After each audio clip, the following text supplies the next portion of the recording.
Shalom saudaraku, mari kita tundukkan hati dan pikiran kita kepada Tuhan. Sebelum kita membaca dan mendengarkan firman Tuhan, kita berdoa.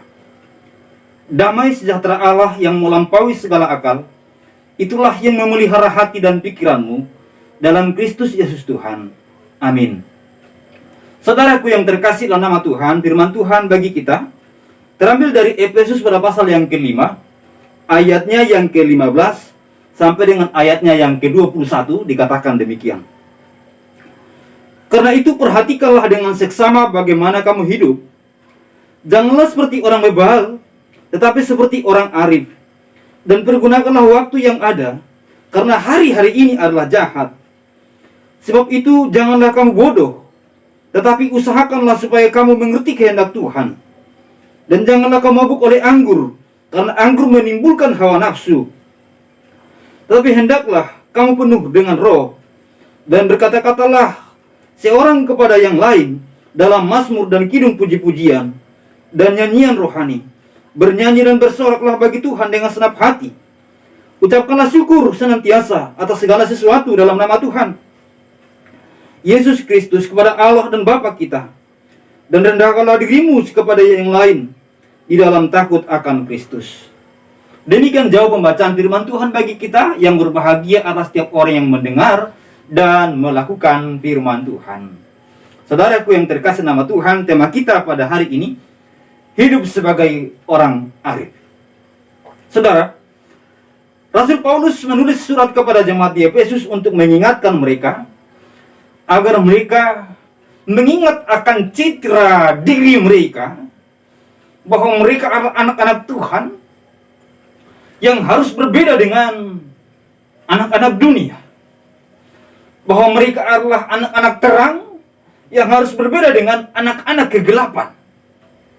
Maka dengan demikian, Rasul Paulus mengingatkan mereka siapa diri mereka dan bagaimana cara mereka menjalani kehidupan sesuai dengan citra mereka.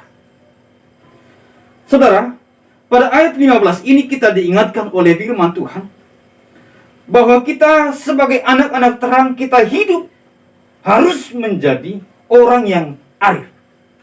Harus menjadi orang yang bijaksana. Orang arif, suatu kebalikannya adalah orang bebal. Orang arif adalah orang yang senantiasa mencintai kebenaran, yang senantiasa mencintai kebijaksanaan dan melakukannya. Berbeda dengan orang bebal. Orang bebal adalah orang yang lebih daripada keras kepala, yang tidak mau berubah. Bahkan ketika dia tahu dia salah, dia berpikir bahwa dia harus melakukan apa yang dia mau. Ketika dia tahu dia salah, dia tidak mau memperbaiki diri. Dia punya prinsip suka-suka gue. Saudara-saudara, itulah ciri orang yang bebal. Saudara yang terkasih, bahkan ketika dia tahu apa itu kebenaran, tidak akan mau dia mengikutinya. Tetapi sangat berbeda dengan orang yang arif. Kalau orang yang arif, ketika dia tahu sebuah kebenaran, maka dia berkomitmen untuk melakukannya. Hari ini kita merenungkan firman Tuhan. Hidup sebagai orang arif. Saya begitu senang mendengarkan satu lagu pujian, hidup ini adalah kesempatan. Menggambarkan bagaimana cara hidup orang yang percaya. Menggambarkan seorang yang tahu akan citra dirinya untuk dia melakukan yang terbaik selama dia ada. Karena hidup adalah sebuah kesempatan. Kesempatan untuk mempermuliakan Tuhan. Kesempatan untuk melayani, kesempatan untuk membawa jiwa kepada Tuhan, kesempatan untuk menjadi berkat bagi sesama, kesempatan menjadi berkat bagi keluarga, bagi suami, istri dan anak-anak, kesempatan bagi setiap orang yang bersama dengan dia. Dan dimanapun dia berada, dia berpikir bahwa inilah kesempatan untuk melakukan yang terbaik. Do the best every time.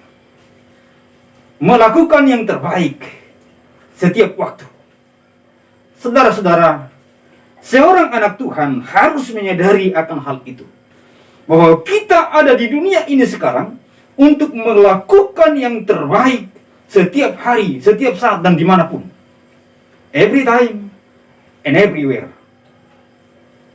Di setiap waktu, bahkan di setiap tempat. Dimanapun kita berada. Di situ dan waktu itulah kita harus melakukan yang terbaik. Bukan seperti orang yang bebal, tetapi orang yang arif. Orang yang senantiasa menggunakan waktunya mempermuliakan Tuhan. Sehingga dikatakan pada bagian ini, perhatikanlah dengan seksama bagaimana kamu hidup. Kata seksama dalam bahasa Latin itu artinya adalah melihat sekitar. Baik yang di depan, di kiri, di kanan, di belakang. Sehingga orang yang melihat sekitar atau orang yang seksama, dia akan meneliti secara benar-benar apa yang terjadi di sini dan bagaimana saya harus bersikap di sini. Di dalam bahasa Yunaninya sebenarnya orang yang melihat secara seksama itu berarti orang yang melakukan sebuah ketetapan dengan cara yang sempurna atau tepat. Saudaraku yang terkasih, sehingga dikatakan pada bagian ini, perhatikanlah dengan seksama bagaimana kamu hidup. Perhatikan, lihat, renungkan bagaimana hidup kita ini dengan cara yang benar. Sudahkah saya melakukan yang terbaik bagi Allah? Sudahkah saya hidup untuk menyenangkan hati Tuhan atau belum? Dan bagaimana saya bersikap sekarang? Saudaraku, dikatakan janganlah seperti orang bebal.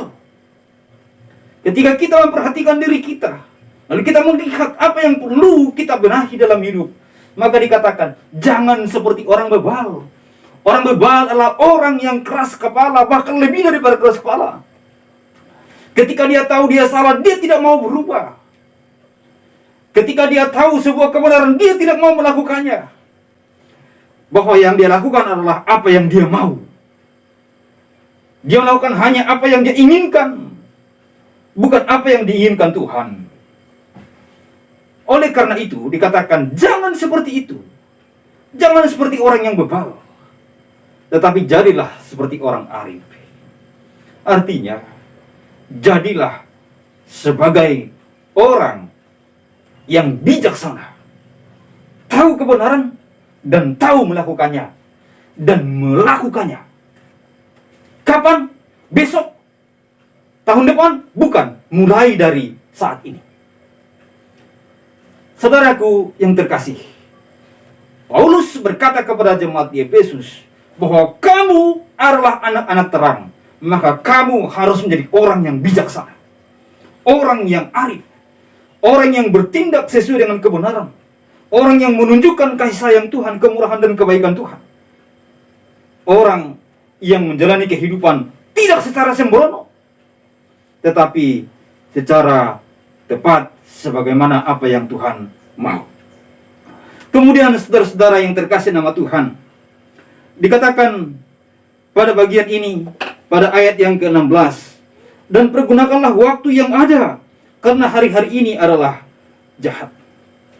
Pergunakanlah waktu, merupakan suatu peringatan bahwa kita tidak mungkin ditunggu oleh waktu. Bahwa waktu akan terus berjalan. Waktu itu adalah sesuatu yang pendek. Kalau kita memiliki umur 100 tahun di tengah dunia ini, mungkin orang sudah berkata, wah dia hebat, dia umur panjang. Tetapi, kalau kita merenungkan kembali 100 tahun, apakah yang sudah kita perbuat? Demi kebenaran, demi Injil Tuhan, demi keagungan nama Tuhan. Tiba-tiba, kita bangun di pagi hari.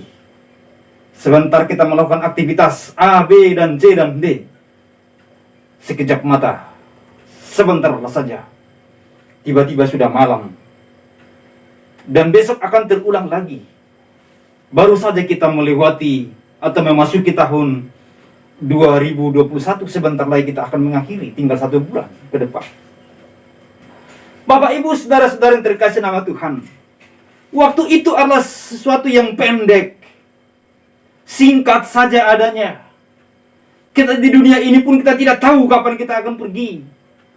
Ini adalah suatu kesempatan, inilah suatu masa di mana Tuhan memberikan kita waktu untuk mempermuliakan namanya, untuk melayani Dia, untuk mengagungkan Dia, untuk menjadi berkat bagi sesama kita. Maka gunakan sebaik mungkin. Jadi, hidup adalah kesempatan. Kesempatan untuk berbuat baik, kesempatan untuk memuliakan Tuhan. Dikatakan juga, pergunakan waktu ini, karena waktu ini adalah waktu-waktu yang jahat. Saudara, bahwa hari demi hari bertambah, tahun demi tahun terus bertambah, tetapi kejahatan juga semakin bertambah. Hukuman mungkin semakin bertambah, penyakit di mana-mana, tantangan kesulitan hidup terjadi di mana-mana. Tetapi rasanya banyak orang tidak menyadari akan hal itu untuk mereka datang kepada Tuhan. COVID-19 sekarang sudah 2021. Tahun 2019 muncul, sekarang sudah 2021, belum terselesaikan. Dan kita tidak tahu apa yang terjadi besok. Kita tidak tahu apa yang terjadi di akhir tahun 2021 atau di awal tahun 2022. Kita tidak tahu akan hal itu. Tetapi saudara yang terkasih nama Tuhan, jika kita bijak menjalani kehidupan, maka gunakanlah waktu yang ada ini. Meski kesulitan banyak, meski tantangan banyak, kejahatan semakin bertambah banyak, maka kita harus juga melakukan kehidupan yang semakin hari semakin mempermuliakan nama Tuhan, agar banyak orang melihat terang Tuhan yang ada di dalam hidup kita. Terang Tuhan yang dapat memancar dari hidup kita kepada dunia, kepada sekeliling kita. Karena kejahatan semakin merajalela, maka terang itu pun harus digalakkan. Maka terang itu pun harus lebih bersinar, harus lebih terang, karena kegelapan datang untuk menyerang.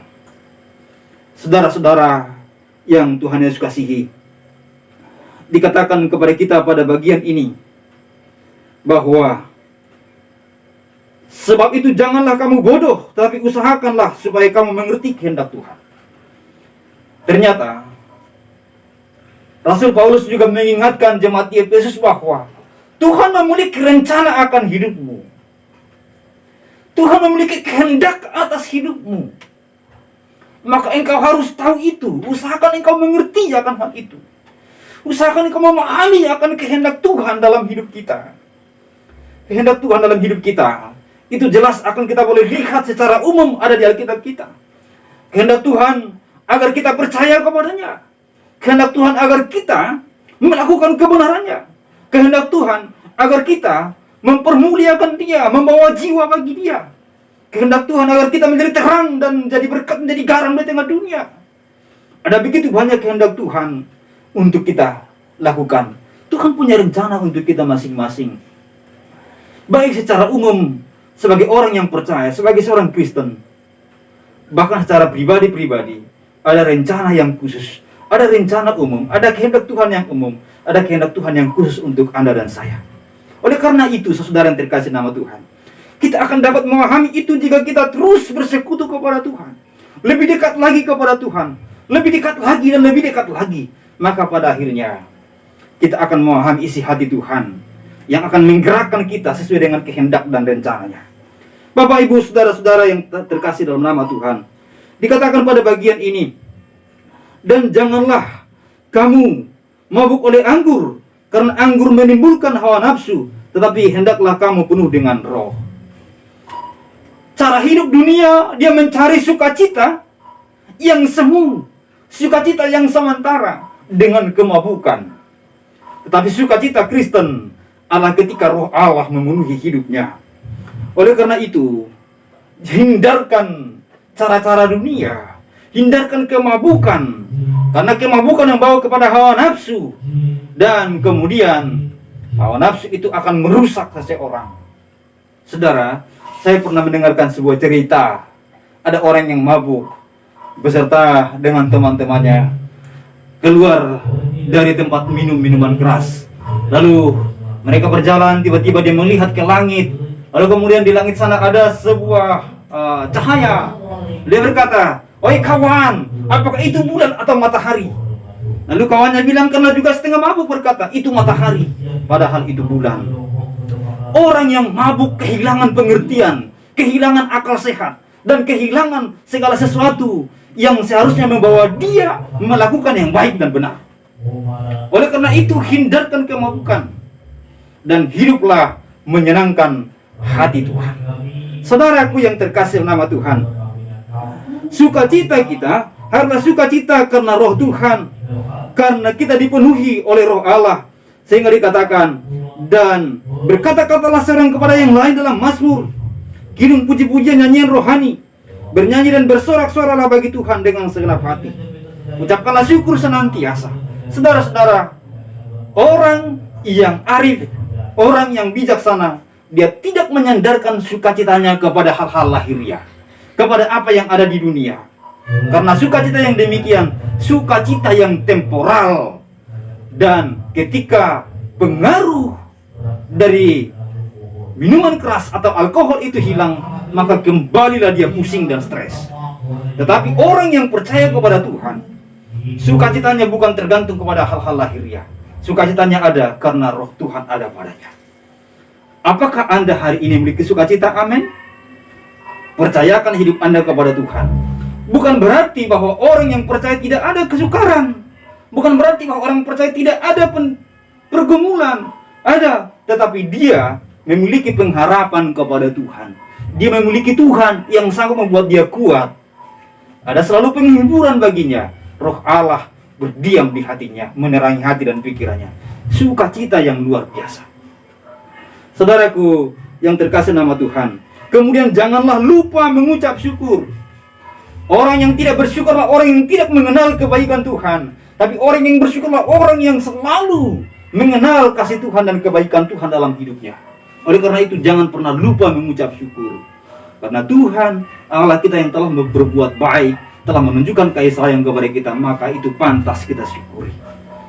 Dan kemudian rendahkanlah dirimu seorang kepada yang lain. Jangan ada yang mengambil puji-pujian untuk dirinya atau merendahkan orang lain demi meninggikan dirinya. Tetapi biarlah masing-masing saling merendahkan diri atau merendahkan hati, untuk terjalinlah suatu hubungan yang harmonis antara anak-anak Tuhan. Saudaraku yang terkasih nama Tuhan, hiduplah sebagai orang arif, orang yang mau berubah dan melakukan kebenaran Tuhan, melakukan kehendak Tuhan dalam hidupnya hari demi hari. Tuhan memberkati kita semua. Mari kita berdoa. Terpujilah Engkau ya Tuhan atas segala kasih kemurahan-Mu. Terpujilah Engkau ya Bapa atas firman-Mu yang mengajak kami untuk kami hidup dengan arif dan bijaksana. Tolonglah kami, mampukan kami untuk melakukannya dalam hidup kami. Dan kami berdoa bagi orang-orang yang menderita, yang sakit, biarlah Tuhan memberikan pertolongan bagi mereka. Dalam nama Tuhan Yesus kami bersyukur berdoa. Saudaraku yang terkasih nama Tuhan, mari kembalilah ke tempat masing-masing, terimalah berkat Tuhan. Kiranya kasih karunia dan damai sejahtera dari Allah Bapa dan Tuhan kita Yesus Kristus, dengan perantaraan Allah Roh Kudus itulah yang menyertai, berkati saudara hari ini sampai selama-lamanya. Amin. Amin. Tuhan berkati kita semua sampai ketemu di edisi berikutnya. Tuhan memberkati kita. Amin.